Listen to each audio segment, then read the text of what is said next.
Ngayon, sinasabi naman ho, itong tungkol daw po sa flood control, no? Sa Bulacan is isolated. Papayag ho ba kayo diyan? Sa sinasabing isolated case lang daw po yung yung ghost project sa Bulacan. Papayag ho kayo diyan, mga bossing? Ako hindi eh. No, kumbaga pagka ganyan no, parang wala. Yun na lang ang ano yan, iimbestigahan. Oy, isolated naman yan eh. Yan sila na lang ang imbestigahan, no? Hindi kaya ito iniiwas yung ibang mga may problema diyan sa flood control. Di ba? Saan ba 'yun? Saglit, saglit lang ha. O ito, no? Ayan daw po. Sabi, pati po si Senador Ping Lacson umalma ho. Lacson refutes DPWH chief on ghost project in Bulacan, an isolated case. Hindi ho, no? Sabi ni Matilda, mukha kasing Angry Bird si Marcoleta. Basahin ko ho ito sa inyo, mga kababayan. Sabi dito, Lacson refutes DPWH chief on ghost project in Bulacan, an isolated case daw ho. Sabi ha, hindi ito isolated case. Kapag sinabi mo na isolated case, defense mechanism yan. Ibig sabihin, walang plano na magsagawa ng malawakang investigasyon. Kailangan lahatin ho yan, mga bossing. No? Yung mga senador na meron pong mga natanggap, sama na yun, di ba? Kasama ho yun, mga bossing. Kasi domino effect ho ito mga kababayan. Yung mga senador na mga nakatanggap po ng donasyon para doon sa kanilang kampanya. Domino effect ho yan. Siyempre ho, mga kababayan, pag ikaw nakatanggap ka ng ganong kalaking pera, nanalo ka, no, galing doon sa mismo kontraktor na yon. Boss, bakit wala naman kaming natatanggap na proyekto? Bakit yung proyekto namin laging yung bidding namin laging talo, no? Ikaw naman hindi ka naman namin pinabayaan nung panahon ng eleksyon, 'di ba? 20-30 million yung isinugal namin. Hindi namin alam kung mananalo ka o hindi. Tapos eto, wala man lang kaming maano sa iyo. Ganun ang mangyayari ho doon, mga bossing. Yung simula kung may mga kongresista, isama yung mga kongresista, mga senador, isama lahat iyan. Di ba? Pati yung mga kontraktor na mga itinengga lang po yung kanilang mga proyekto. Hindi na nga dapat nakakakuha eh. May isang sablay. Okay, sige, pagbigyan. Pumangalawang sablay. Nako, hindi na yata dapat. Pumangatlong sablay.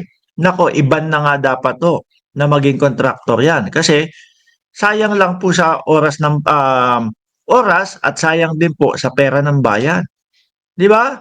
It takes two to tango. May pananagutan din ang mga tumanggap. Nangangamoy utang na loob, sabi ni RR ng Ceresa Force. Campaign funds, di ba? Lahat po yan, mga bossing. Masisilip po yan. At kasama na nga din po dyan yung mga senador. No, yung mga senador na kagaya ni Bongo na bigay nyo nga sa akin yung yung meaning nung si Lawrence, alam ko Lawrence no? CLTG, yung go ni Bungo, di ba?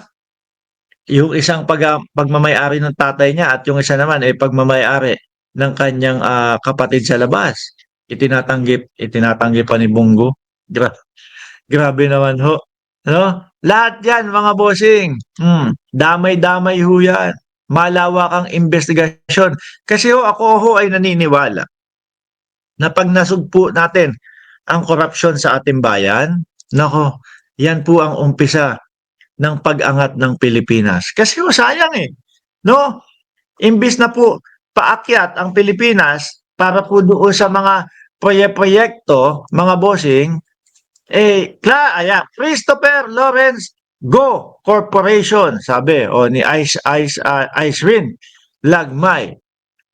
Kasi po, imbis na paangat ang ating bayan para po doon sa mga from doon sa mga proyekto, no? Pababa po dahil hindi nangyayari at naibubulsa lang po yung pera. So nangyayari po is patuloy lang po, no? Yung pagbagal ng ating sistema. Wala pong pinagkaiba. Naiiwan tayo nung mga ibang bansa ho, mga bossing. Kailangan talaga ng independent investigation para may maparusahan diyan. Correct? No? Hindi pwedeng Senado, iimbestigahan, Senador. Hindi pwedeng ganun eh. Nakita nyo nga ho, mga kababayan, yung mga takip-takipan nila dyan. Ayan, nagsalita na si Angeli. Si Angeli Star. Taga Baliwag, Bulacan ako mismo. Pinsan ko yung mayor namin. Nakakalungkot lang dahil nasasangkot siya sa ghost project na yan. Hirap makipagtalo sa mga basher. Lalo na kung ramdam mong may guilt talaga sa nangyayari. Ano ang karapatan ni Will para sabihin na huwag pangalanan ang mga dawit sa flood control? Susunod ho natin yan. Sabi ni Leo, no, 11:62. Correct, Mark. Yan ang umpisa ng pag-unlad natin kung masasawatan ni PBBM ang korupsyon ng ilang politiko at kawani ng pamahalaan.